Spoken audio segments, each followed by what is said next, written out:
नमस्कार मित्रों, आप मुझे मेरे YouTube चैनल @amoksha26 पर देख और सुन रहे हैं। मित्रों, आज मैं एक महत्वपूर्ण बिंदु पर आपके समक्ष वार्ता हेतु उपस्थित हूँ। मेरे मन में बार बार यह प्रश्न कौंध रहा था कि श्रीमद् भगवद गीता यदि मोक्ष शास्त्र है, मोक्ष का उपाय बताने वाला शास्त्र है, या श्रीमद् भगवद गीता में प्रमुख रूप से ईश्वर या परमात्मा के साक्षात्कार के संदर्भ में विधियां बताई गई हैं, तो ऐसी कौन सी स्थिति आई थी, ऐसी कौन सी मजबूरी थी कि श्री कृष्ण को युद्ध के मैदान में ही श्रीमद् भगवद गीता का उपदेश देना पड़ा था। प्रश्न यह है कि श्रीमद् भगवद गीता का उपदेश देना श्री कृष्ण की व्यवस्था थी अथवा अर्जुन की आवश्यकता थी। दोनों महत्वपूर्ण बिंदु हैं। ऐसी कौन सी स्थिति थी यदि वाकई में श्रीमद् भगवद गीता में मोक्ष का उपाय बताना श्री कृष्ण को अभिप्रेत था, या ईश्वर के साक्षात्कार के संदर्भ में रहस्यमय बातें बताना, ईश्वर के साक्षात्कार की विधियां समझाना श्री कृष्ण का प्रमुख उद्देश्य रहा होता, तो क्यों श्रीमद् भगवद गीता का उपदेश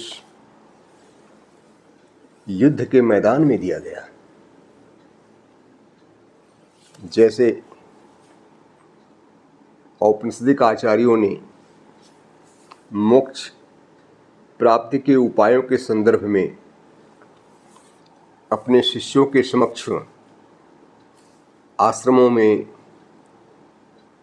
अपने घरों में या विभिन्न राजसभाओं में उपदेश दिया, उस तरह से श्री कृष्ण जी ने ऐसा अवसर क्यों नहीं चुना? श्री कृष्ण जी ने श्रीमद् भगवद गीता का उपदेश युद्ध के मैदान में दिया था। यह एक ऐतिहासिक घटना है, कपोल कल्पना नहीं है। महाभारत में इस घटना का विधिवत वर्णन है। इतना ही नहीं, अपितु श्रीमद् भगवद गीता स्वतंत्र रूप से कोई ग्रंथ नहीं है, अपितु वे महाभारत के भीष्म पर्व में अध्याय संख्या 25 से 43 के मध्य वर्णित है, और कालांतर में उसे एक स्वतंत्र ग्रंथ के रूप में उन अंशों को निकाल करके हमारे समक्ष रखा गया है, जिसे आज हम भगवद गीता के नाम से जानते हैं। भगवद गीता की महत्ता को बताने के लिए मेरे पास शब्द नहीं है, क्योंकि श्रीमद् भगवद गीता एक ऐसी कृति है जिसकी संसार की प्रायः प्रमुख भाषाओं में अनुवाद या टीकाएँ हो चुकी हैं। भारत में संस्कृत में जो भी आचार्य रहे हैं, अपने मत के समर्थन में श्रीमद् भगवद गीता की टीका लिख करके स्वयं को गौरवान्वित महसूस किया है। यह कहना तो अतिशयोक्ति होगी कि इसी कड़ी में मैंने भी गीता को समझने के लिए एक किताब लिखी है, किंतु मेरा जो दृष्टिकोण है वो श्रीमद् भगवद गीता में अन्य आचार्यों के दृष्टिकोण से सर्वथा भिन्न है। जो लोग मेरी किताब पढ़ेंगे तो इस बात का अनुभव करेंगे कि गीता के संदर्भ में मेरे विचार अर्जुन के विचारों से सहमत हैं। मुझे लगता है कि श्रीमद् भगवद गीता का उपदेश युद्ध के मैदान में अर्जुन के लिए सुनाया गया था, यद्यपि उसकी प्रासंगिकता आज जीवन के किसी भी क्षेत्र में यदि कोई है और जीवन जीना चाहता है तो उसके लिए वो महत्वपूर्ण है। तो चलिए हम शुरू करते हैं अपने महत्वपूर्ण प्रश्न पर कि ऐसी कौन सी स्थिति थी कि श्रीमद् भगवद गीता को युद्ध के मैदान में सुनाना पड़ा। दूसरा प्रश्न इसी से लगा हुआ है कि श्रीमद् भगवद गीता का उपदेश देना और श्री कृष्ण की व्यवस्था थी अथवा श्रीमद् भगवद गीता का उपदेश सुनना अर्जुन की आवश्यकता थी। ये दोनों प्रश्न जो मैं विचार कर रहा हूँ उस पर आप सबको एक आश्चर्य हो रहा होगा। आश्चर्य होना भी चाहिए, क्योंकि इस प्रकार के प्रश्नों पर शायद किसी ने विचार किया होगा। इसी लगे एक प्रश्न और आपके सामने रख रहा हूँ, मैं उसका उत्तर भी दूंगा। निर्णय आपको करना है कि मैंने अपने ही प्रश्न का समुचित उत्तर देने का प्रयास किया है या नहीं, और किया है तो किस सीमा तक मैं उसमें सफल हो पाया हूँ। प्रश्न यह है कि क्या सचमुच श्रीमद् भगवद गीता उपनिषदों का सार है, जैसा कि कहा गया है। उसकी समीक्षा में कुछ लोगों ने कहा है सर्वोपनिषदों का वह दुग्धा गोपालनंदन। ये मतलब एक संस्कृत में मान्यता है, जो गीता से संबंधित लोग हैं उनकी यही मान्यता है कि श्रीमद् भगवद गीता उपनिषदों का सार तत्व है। प्रश्न है, क्या वाकई में इस मान्यता के साथ चलते हुए हम श्रीमद् भगवद गीता को समझने में सक्षम हो सकते हैं? इस प्रकार से हम 3 प्रश्नों के साथ आपके समक्ष उपस्थित हुए हैं। तो सबसे पहले हम पृष्ठभूमि जानने का प्रयास करते हैं कि श्रीमद् भगवद गीता का उपदेश, ये तो तथ्य है, इसको तो नकारा नहीं जा सकता है कि श्रीमद् भगवद गीता का उपदेश युद्ध के मैदान में हुआ। अब युद्ध हुआ, युद्ध की परिस्थितियाँ बनी कैसे, तो इस पे भी विमर्श आवश्यक होता है। दरअसल जो महाभारत की घटनाओं से परिचित होंगे उनके लिए तो यह समझना बड़ा आसान होगा कि युद्ध किन परिस्थितियों में हुआ था। युद्ध रोकने के लिए पांडवों की ओर से बहुत प्रयास किए गए और युद्ध रोकने की जिम्मेदारी श्री कृष्ण को सौंपी गई। श्री कृष्ण दूत बन करके कौरव साम्राज्य में जाते हैं और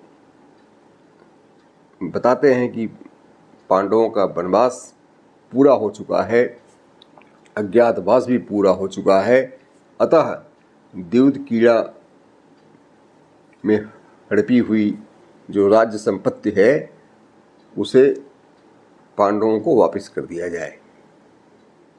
बात नहीं बन पाती है तो श्री कृष्ण जी पांडवों की ओर से इस बिंदु पर भी सहमत होते हैं कि चलो आधा राज न सही तो कम से कम 5 गांव दे दिए जाए।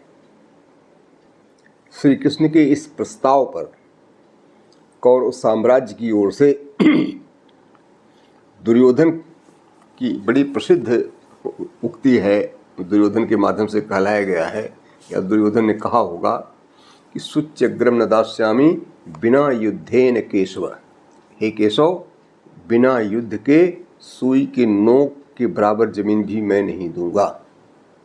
साम्राज्य या 5 गांव देने की बात तो बहुत दूर है।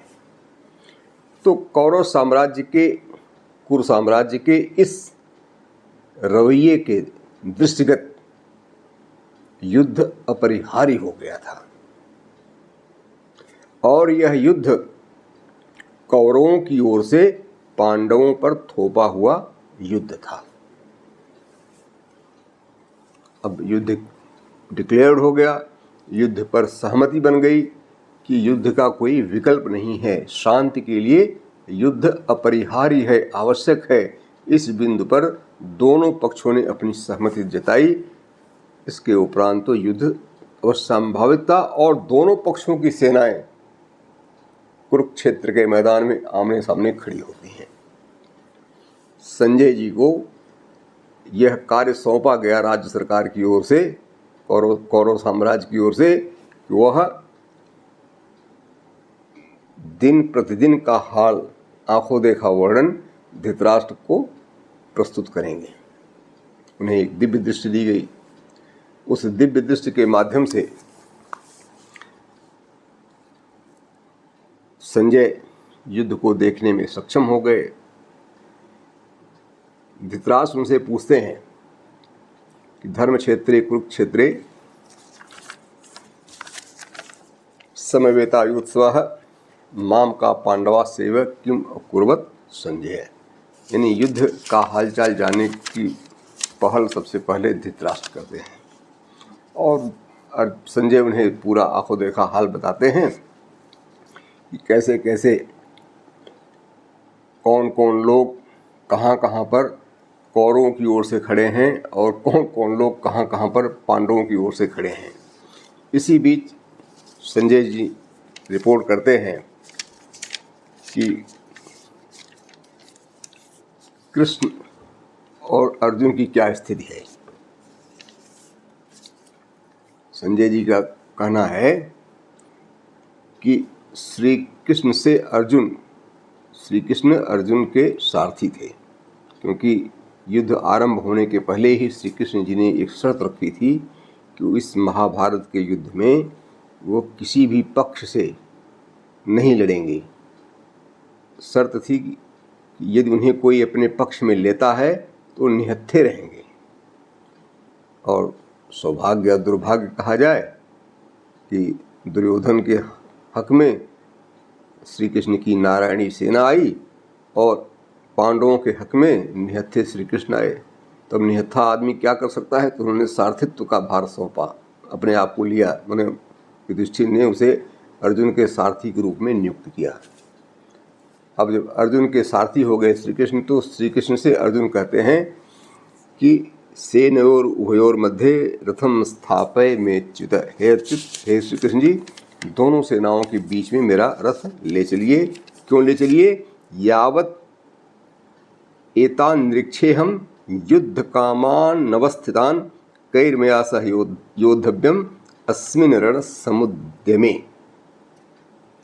यानी इस युद्ध में मुझे किसके किसके साथ लड़ना है, इसे समझने के लिए हे केशव, रथ को दोनों सेनाओं के बीच में लेकर के चलो। अब रथ के दोनों सेनाओं के बीच में रथ पहुंच गया। अब रथ पहुंच गया तब क्या स्थिति आती है? अर्जुन ने चारों तरफ देखा और देख करके श्री कृष्ण जी से कहा कि दृष्टेमं स्वजनम कृष्ण युत्सुम समुपस्थितम सीदंति मम गात्राणि मुखम च परिशुष्यति बेपथुश्च शरीरे में रोमहर्षश्च जायते गांडीवं संससते हस्तात् त्वक्चैव परिदह्यते न शक्नोमि अवस्थातुं भ्रमतीव मे मनः निमित्तानि च पश्यामि विपरीतानि केशव न च श्रेयोनुपश्यामि हत्वा स्वजन माहवे। हे श्री कृष्ण, मैं अपने ही सगे बंधु बांधवों को अपने ही तीक्ष्ण बाणों से कैसे मार सकता हूँ, यह सोच करके मेरा ओठ सूख रहा है, हृदय कांप रहा है और पूरा शरीर जल रहा है। और हाथ से गांडीव छूटा जा रहा है, मेरा सिर घूम रहा है। यानी अपनी जो व्यथा थी सेनाओं में अपने लोगों को देख करके, जो देखिए ऐसा नहीं था कि यह युद्ध पहली बार हो रहा था। पांडवों और कौरवों के बीच में कोई पहली बार युद्ध नहीं हो रहा था, अक्सर युद्ध हुआ करता था। अरे वो जो इसमें अज्ञातवास के समय एक भयंकर युद्ध हुआ था, उस समय तक ये स्थिति नहीं आई थी। यह युद्ध चूंकि निर्णायक युद्ध था, वे सब इसके पहले जितने भी कौरव पांडवों के मध्य युद्ध हुए थे वे निर्णायक युद्ध नहीं थे, किंतु यह निर्णायक युद्ध था। इस पार या उस पार, व्यवस्था के लिए युद्ध में व्यवस्थापक लोग जीतेंगे या राज्य के लिए लड़ रहे कौरव जीतेंगे, यह निर्णायक युद्ध था। इसलिए यह युद्ध जहाँ कौरवों के लिए महत्वपूर्ण था वहीं पांडवों के लिए भी महत्वपूर्ण था और विशेष करके श्री कृष्ण के लिए विशेष महत्व था। इसलिए इस युद्ध में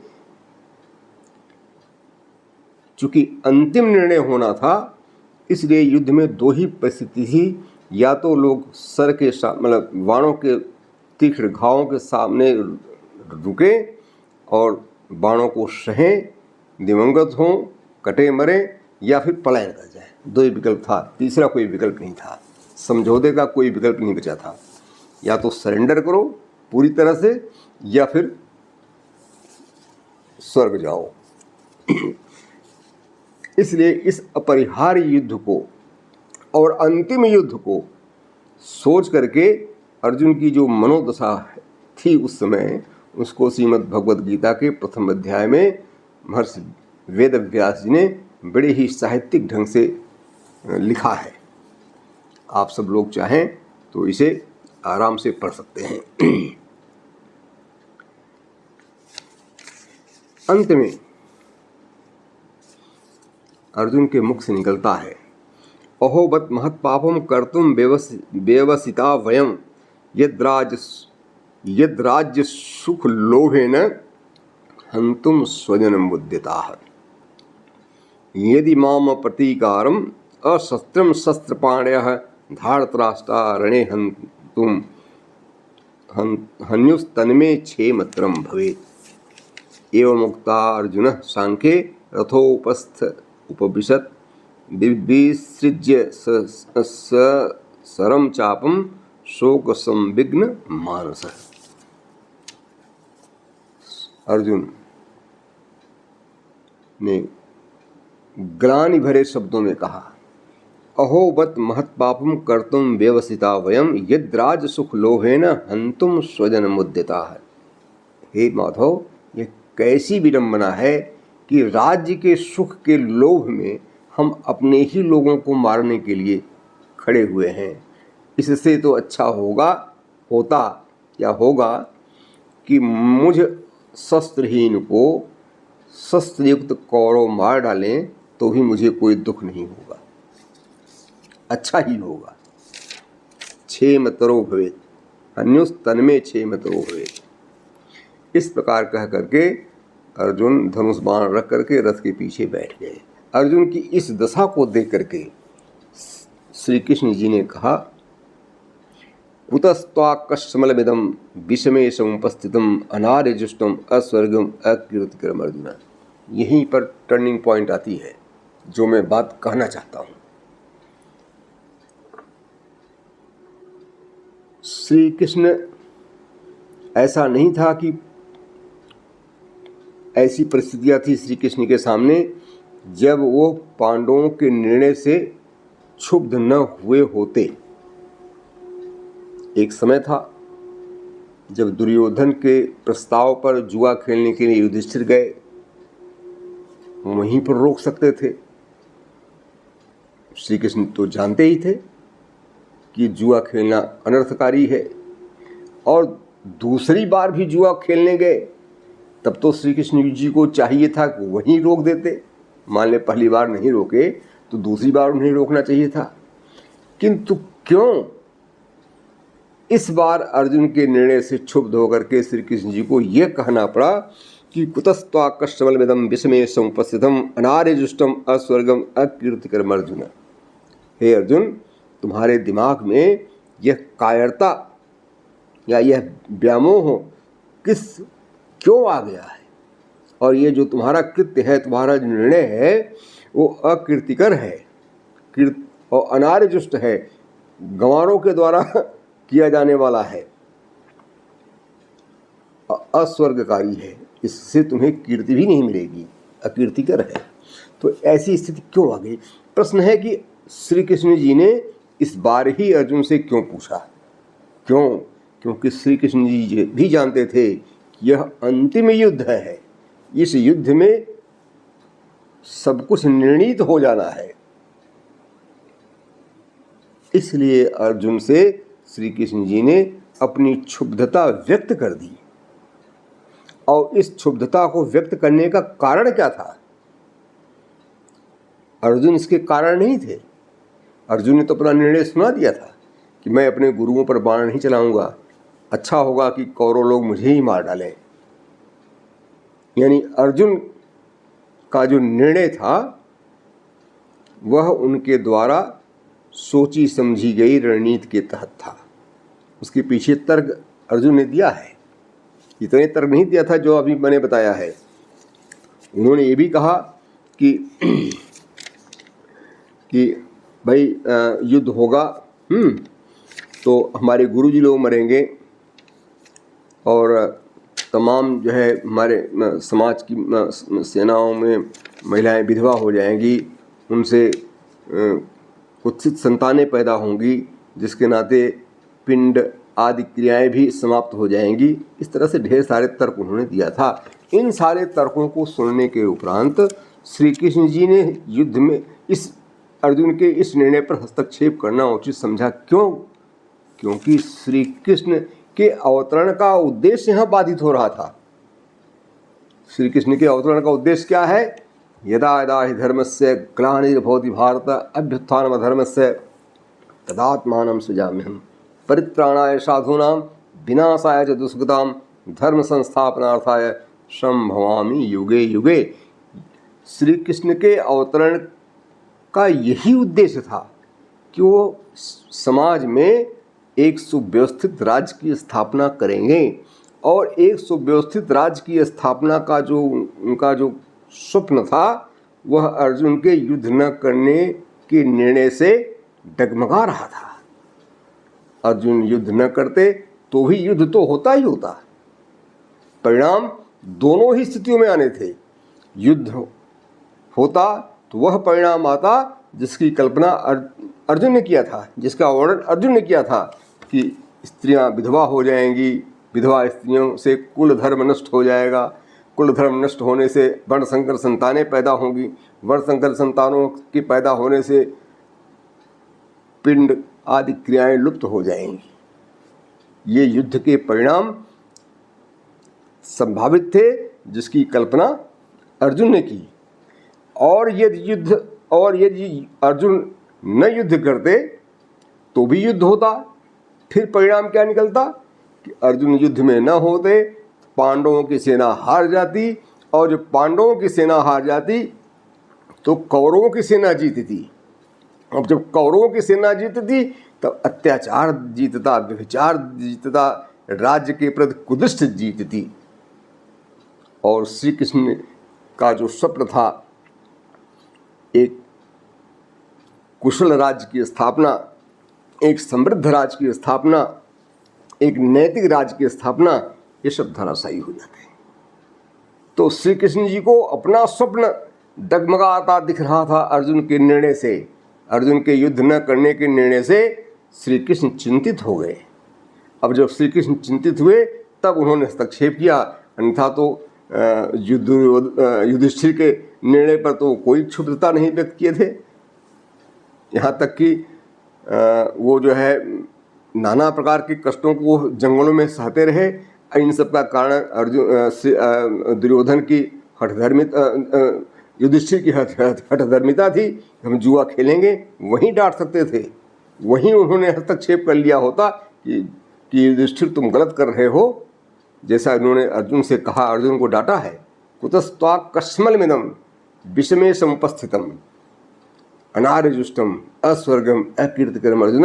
यही बात वो युधिष्ठिर से भी कह सकते थे जब उन्होंने जुआ में अपनी पत्नी को दांव पर लगाने का प्रस्ताव किया होगा या लगाया रहा होगा, तब भी उनको डांट सकते थे। किंतु उस समय उन्होंने ऐसा नहीं किया। क्यों? क्योंकि वो सारी की सारी घटनाएं अनंतिम थी, अंतिम नहीं थी। किंतु ये जो महाभारत युद्ध घोषित हुआ था, जो कुरुक्षेत्र में लड़ा जा रहा था, वह अंतिम युद्ध था।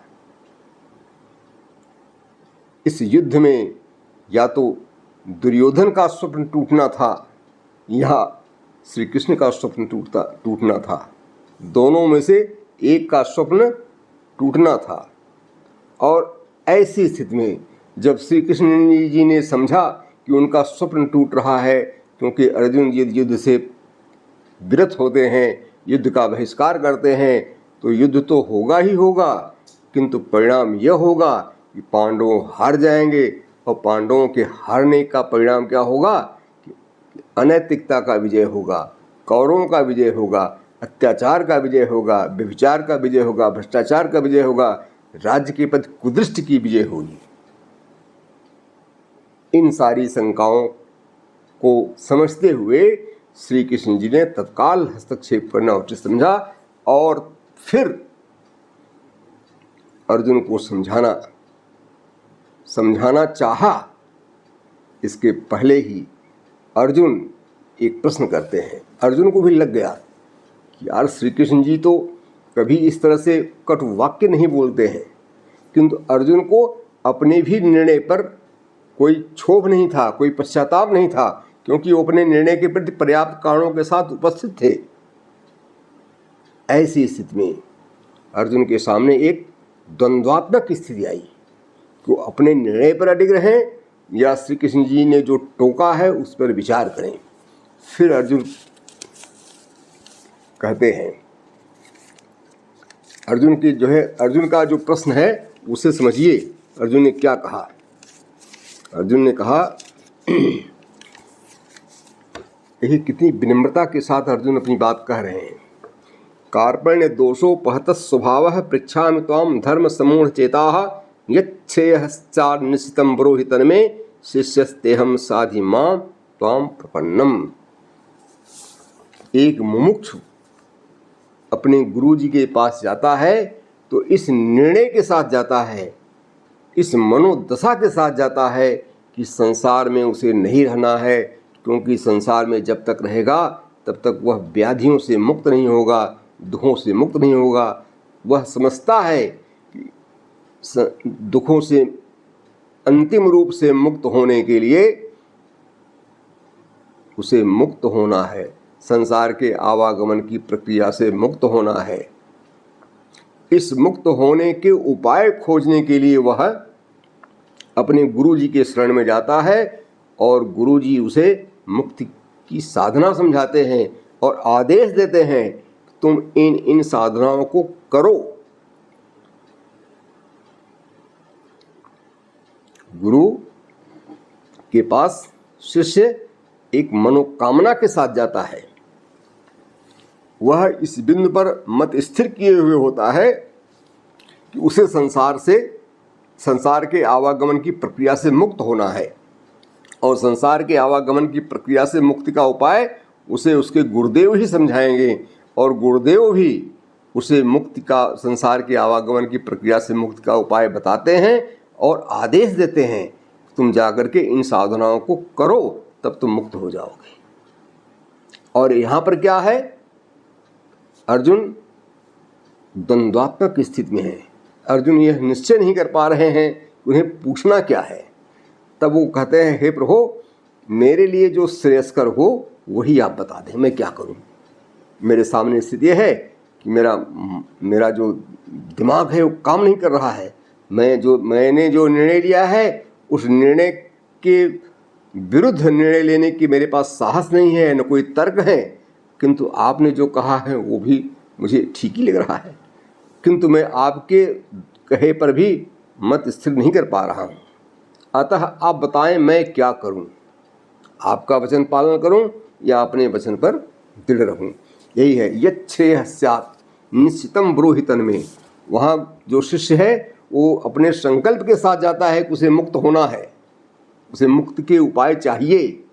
और यहाँ अर्जुन ने कहा कि जो उनके लिए श्रेयस्कर हो, और श्रेयस्कर भी क्या होगा, यह निर्णय भी श्री कृष्ण को ही करना है। श्री कृष्ण जी समझाएंगे कि अर्जुन के लिए क्या श्रेयस्कर है, तब वो अपने निर्णय के संदर्भ में पुनर्विचार करेंगे या जो भी करना होगा। यानी उनके पास अपना कोई विजन नहीं था, अपनी कोई दृष्टि नहीं थी, जबकि मुमुक्ष के पास एक दृष्टि होती है, उसे संसार के आवागमन से मुक्त होना है।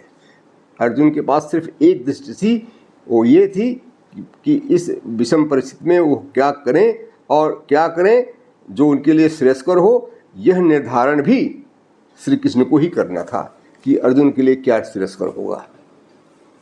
इस प्रकार से एक मुमुक्ष के प्रश्न में या जिज्ञासा में और अर्जुन की जिज्ञासा में जमीन आसमान का अंतर है।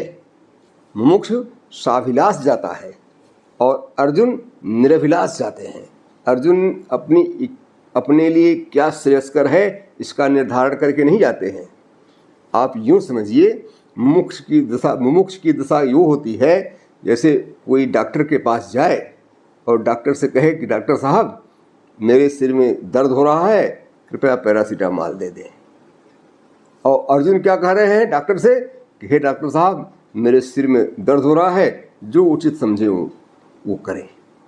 तो अपनी समस्या तो बता रहे हैं, दोनों बता रहे हैं कि मेरे सिर में दर्द है, किंतु मुमुक्ष इस समाधान के साथ जा रहा है कि उसे पैरासीटामॉल दे दिया जाए, और अर्जुन केवल समस्या बताते हैं कि सिर में दर्द है, क्या करना है ये डॉक्टर साहब सुनिश्चित करें कि ऑपरेशन करना है, पैरासीटामॉल देना है या कुछ और देना है। ये बेसिक अंतर है अर्जुन के प्रश्न में या अर्जुन की जिज्ञासा में और मुमुक्षुओं की जिज्ञासा में। ऐसी स्थिति में अब मुझे यह देखना है, अभी तक हमने यह निर्णय लिया कि युद्ध के मैदान में श्री कृष्ण जी ने उपदेश क्यों दिया, इसके पीछे अर्जुन की आवश्यकता थी उपदेश की, या श्री कृष्ण जी की व्यवस्था थी कि वह अर्जुन को समझाएं कि बेटा तुम युद्ध करो। और हम यहाँ यह देख रहे हैं कि श्री कृष्ण जी ने अर्जुन को समझाया कि वह युद्ध करें, वह नियत कर्म करें। क्यों करें? क्योंकि नियत कर्म के संदर्भ में, यानी जो युद्ध के संदर्भ में अर्जुन की जो ढेर सारी शंकाएं थी, जो परिणाम को सोच करके युद्ध न करने का निर्णय ले रहे थे, उसके पीछे श्री कृष्ण जी ने समझा। क्या समझा? कि अर्जुन जो कुछ भी निर्णय ले रहे हैं वो किंवदंतियों के आधार पर ले रहे हैं। कितनी अच्छी बात कहा है श्रीमद् भगवद गीता में। श्री कृष्ण जी ने कहा अर्जुन से, जब अर्जुन की सारी बातें सुन ली, कहा कि असोच्यान सोच्यस्त्वम प्रज्ञावादांश भाषसे। यहाँ प्रज्ञावादांश भाषसे बहुत रेखांकित करने योग्य बात है। गतासून अगतासून से नानु सोचन पंडिता है। प्रज्ञावादांश भाषते, पंडितों की वाणी। पंडितों की वाणी मतलब वी वाणी जिसका कोई सत्यापन संभव न हुआ। किंवदंतियों के आधार पर यदि कोई निर्णय लेता है तो वही उसका निर्णय प्रज्ञावादी सोच के आधार पर लिया गया निर्णय होता है।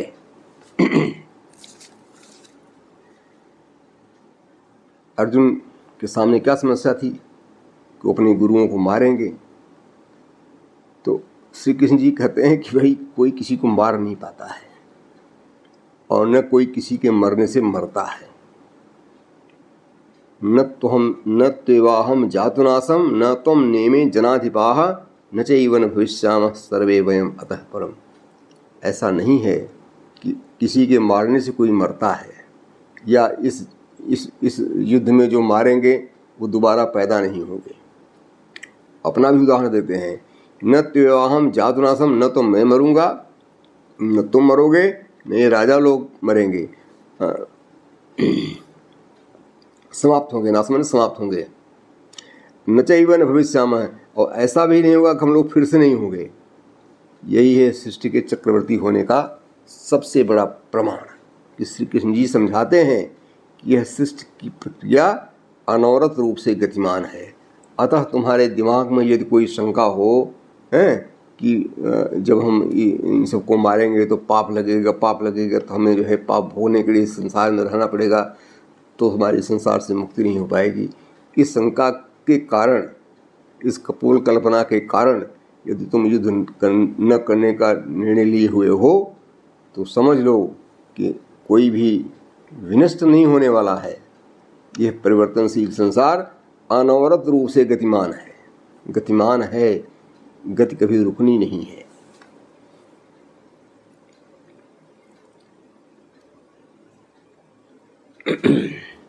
न जायते म्रियते वा कदाचित् नायं भूत्वा भवितावान होयः अजो नित्यः शाश्वतोऽयं पुराणो न हन्यते हन्यमाने शरीरे। तो इस बात को भूल जाओ कि तुम किसी को मारोगे या तुम्हारे मारे जाने से तुम्हारे द्वारा मारे जाने से कोई मरेगा, कोई नहीं मरेगा। यह सृष्टि प्रक्रिया में जन्म और मरण का मतलब होता है शरीर का धारण करना जन्म है और धारित शरीर का छोड़ना मृत्यु है। और श्री कृष्ण जी एक बात और समझाते हैं कि जातस्य हि ध्रुवो मृत्युर ध्रुवम जन्म मृतस्य च तस्माद् अपरिहारार्थे न तो शोचितुमर्हसि। एक बात और श्री कृष्ण जी बताते हैं कि यह जो युद्ध कर्म है यह तुम्हारे लिए दिया हुआ सौंपा हुआ कर्म है। क्यों? क्योंकि तुम योद्धा हो और योद्धा का कर्म होता है व्यवस्था के लिए युद्ध करना। और यदि कोई अपने नियत कर्म को करता है तो उसे नियत कर्म का परिणाम नहीं मिलता है। क्यों नहीं मिलता है? क्योंकि वह नियत कर्म अपने लिए नहीं करता है बल्कि उसके लिए करता है जिसने उसे नियत कर्म सौंपा होता है। तो अर्जुन योद्धा हैं। अर्जुन को युद्ध के मैदान में किसने नियुक्त किया है?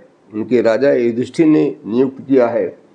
अतः युद्ध का जो भी परिणाम होगा, यानी अर्जुन के द्वारा जो नियत कर्म किया जाएगा उसका जो भी परिणाम होगा वह परिणाम अर्जुन को नहीं मिलेगा बल्कि वह परिणाम तो युधिष्ठिर को मिलेगा, वह परिणाम तो दुर्योधन को मिलेगा।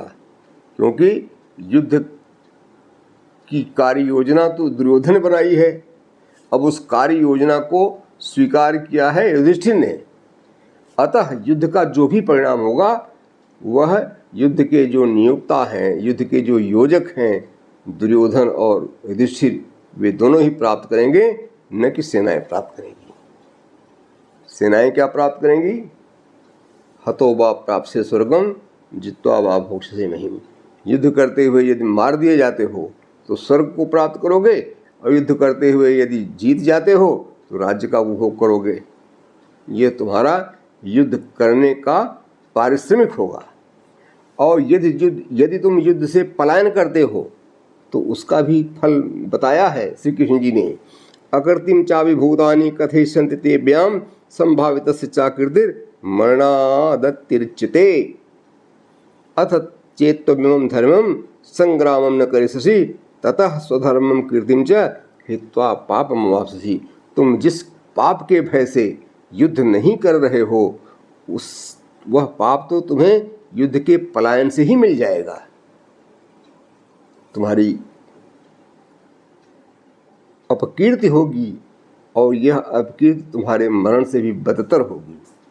तो यहाँ पर देखिए, बहुत से लोग इस बात को नहीं समझते हैं। बहुत से लोग समझते हैं कि नियत कर्म का परिणाम प्राप्त न हो इसलिए कर्म करो ही नहीं करो ना। आपको नियत कर्म का परिणाम नहीं मिलना है। नियत कर्म का परिणाम तो उसे मिलता है जो आपका नियोक्ता होता है। आप तो ऑन बिहाफ ऑफ अपने नियोक्ता काम करते हैं। आपको क्या मिलता है? कार्य करने की मजदूरी मिलती है और न कार्य करने पर दंड मिलता है। मिलता तो आपको भी है, हमें भी है। जो भी नियुक्त होता है उससे भी कार्य करने का अथवा कार्य न करने का परिणाम मिलता है। किंतु जो कार्य करता है, नियुक्त व्यक्ति जो कार्य करता है, उस कार्य का परिणाम उसे मिलता है जिसने उसे नियुक्त किया होता है। तो इस प्रकार से अर्जुन को समझाते समझाते श्री कृष्ण जी ने यहाँ तक समझा दिया कि यदि वो एक विकल्प है कि वह अपना नियत कर्म करे, युद्ध करे, और यदि वो युद्ध करता है तो पाप का भागी नहीं होगा। यह श्री कृष्ण जी का आश्वासन है। और यह आश्वासन इस आधार पर दिया गया है कि नियत कर्म की प्रकृति ही है, नियत कर्म का स्वभाव है कि जो नियत कर्म का परिणाम है उसे मिलेगा जो नियत कर्म का नियोक्ता है। तो यदि युधिष्ठिर के पक्ष से या युधिष्ठिर के द्वारा नियुक्त अर्जुन यदि युद्ध करते हैं तो उस युद्ध में जो लोग मरेंगे उनके मृत्यु की हत्या का पाप अर्जुन को नहीं लगेगा। इसी बात को उन्होंने कहा है आगे कि 38वें श्लोक में कहा है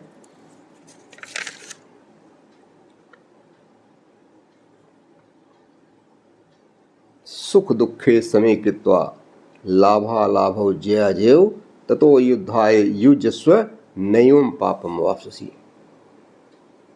आगे ढेर सारी बातें श्री कृष्ण जी को समझाते हैं अर्जुन को और विकल्प देते हैं कि ठीक है, तुम युद्ध नहीं करना चाहते हो तो कोई बात नहीं, तुम मुक्ति के उपाय करो, ज्ञान प्राप्त करो, मन को केंद्रित करो,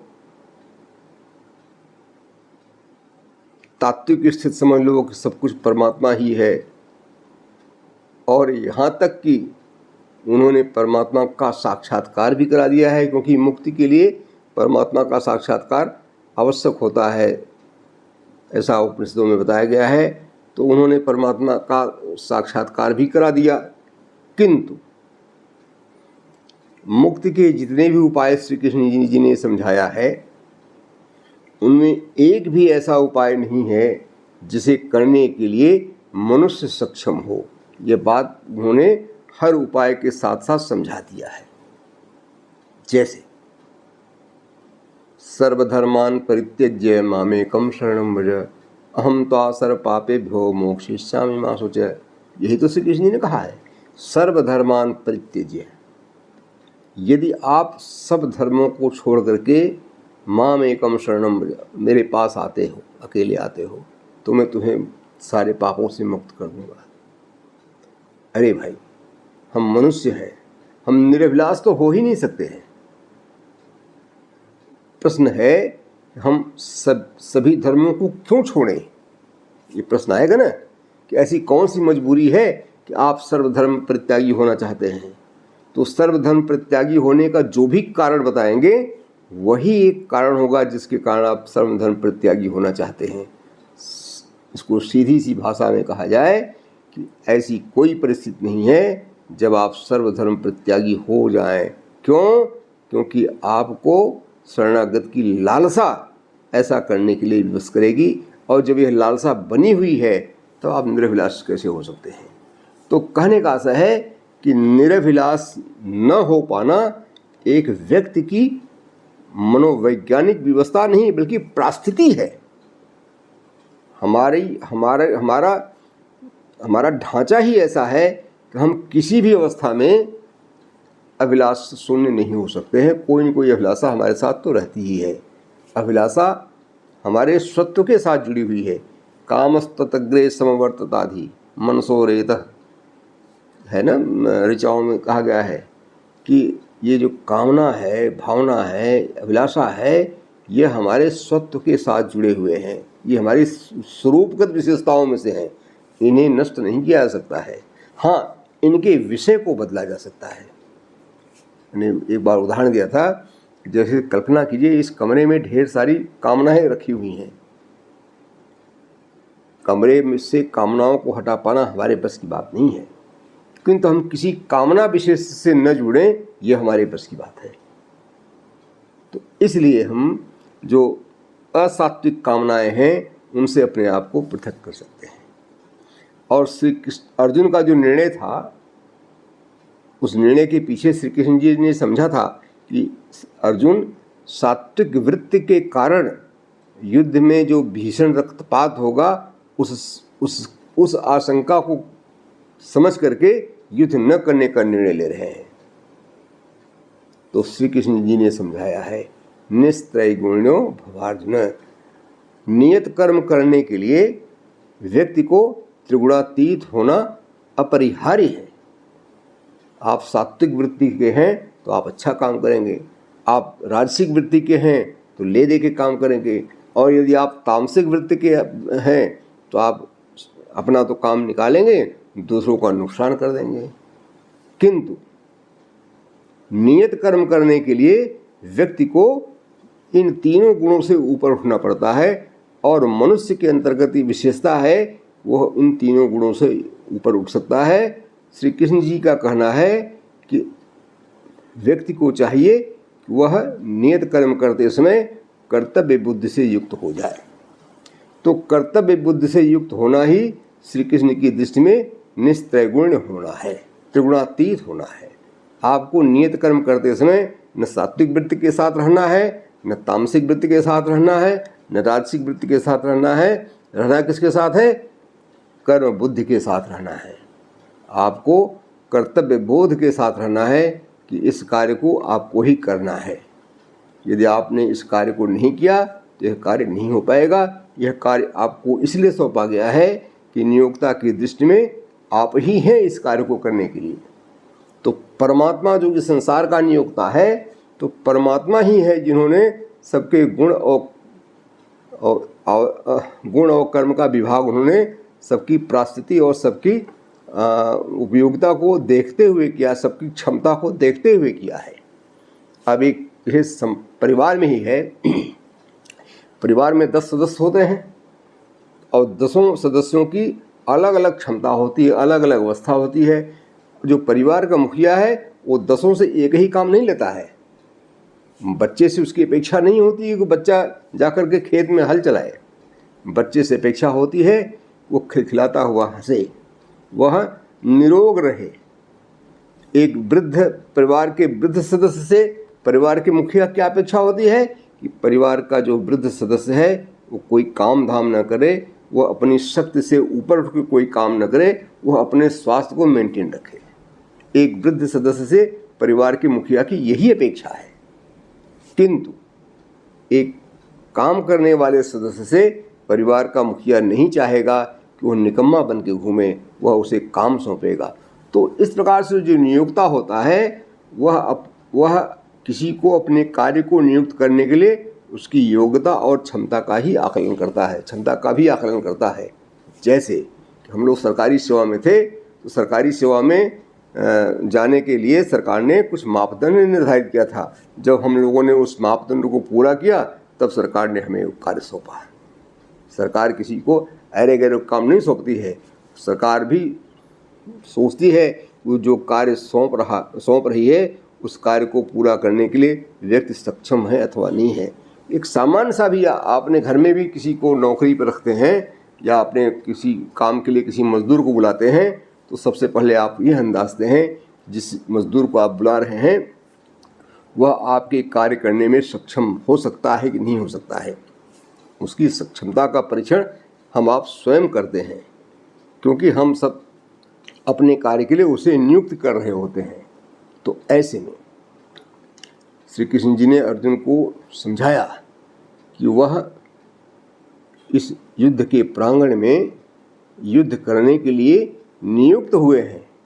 अतः युद्ध के प्रांगण में एक योद्धा के रूप में अर्जुन का जो दायित्व है, अर्जुन का जो कार्य है, केवल और केवल युद्ध करना है। युद्ध के परिणाम के विषय में सोचना उसका दायित्व नहीं है। युद्ध के परिणाम के विषय में सोचना किसका दायित्व है? जिसने उसे नियुक्त किया था।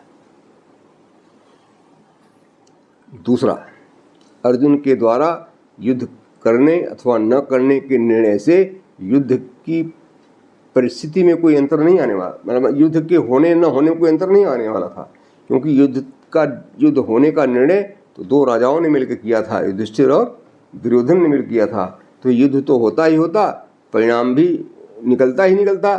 अर्जुन युद्ध करते तो पांडवों की विजय होती और अर्जुन युद्ध न करते तो पांडवों की पराजय होती। तो अर्जुन के युद्ध न करने के निर्णय से युद्ध के होने अथवा न होने पर कोई अंतर नहीं पड़ने वाला था।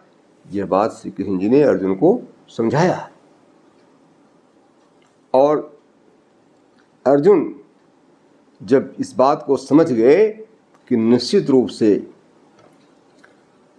जो अभिलाषाएं हैं, चाहे मोक्ष की अभिलाषा हो, चाहे भगवत दर्शन की अभिलाषा हो, चाहे शरणागत की अभिलाषा हो, जब इन अभिलाषाओं को पूरा करने की क्षमता ही उनके अंतर्गत नहीं है तो क्यों न वह करें जिसके करने की उनसे अपेक्षा की जा रही है।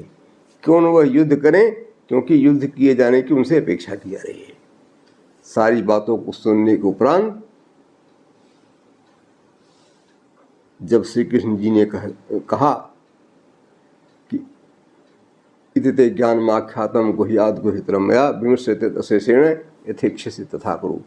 उपनिषद के आचार्य अपने मुमुक्ष शिष्य को साधनाएं करने का आदेश देते हैं, और यहाँ पर जो श्रीमद् भगवद गीता के उपदेशक हैं उनकी विनम्रता देखिए, उनका जो विजन है वो देखिए।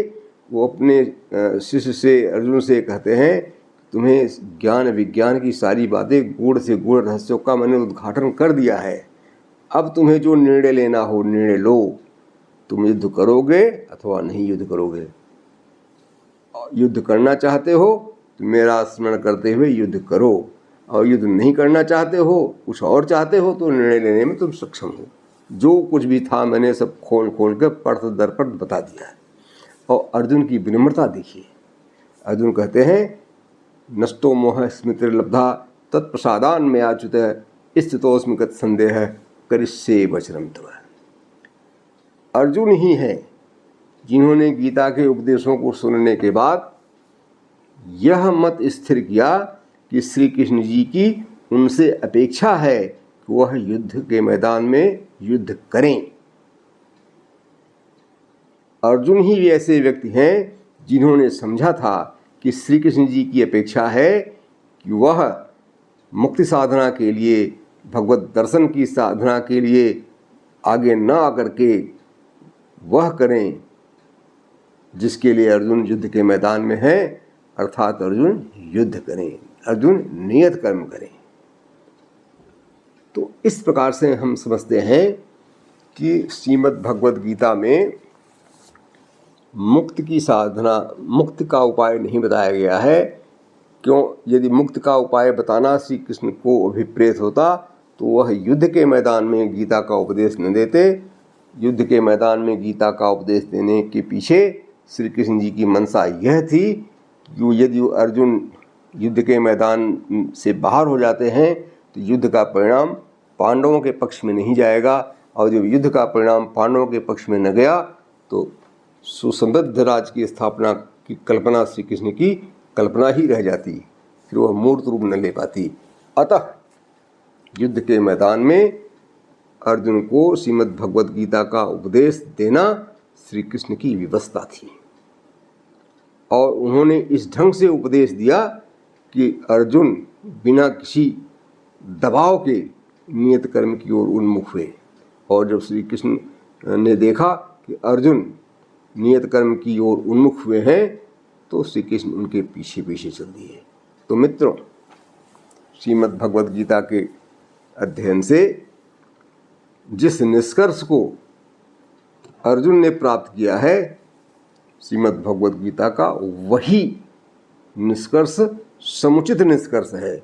यदि वह निष्कर्ष समुचित निष्कर्ष न होता तो श्री कृष्ण अर्जुन के पीछे पीछे न चलते। अर्जुन के पीछे पीछे चल करके अर्जुन के निर्णय का अनुमोदन करते हुए श्री कृष्ण जी ने स्पष्ट रूप से संकेत दिया है कि हमें मुमुक्षा को छोड़ करके नियत कर्म की ओर बढ़ना है, और नियत कर्म का संबंध जीवन से है। जीवन की प्रक्रिया निरंतर गतिशील है, गतिमान है, इसका कोई विकल्प नहीं है। अतः जीवन की प्रक्रिया से मुक्त होने की अभिलाषा की अपेक्षा नियत कर्म किया जाए, क्योंकि नियत कर्म से समाज में व्यवस्था बनी रहती है। अब समाज में जब व्यवस्था बनी रहेगी तो समाज में सुख समृद्धि और शांति को कोई रोक नहीं पाएगा।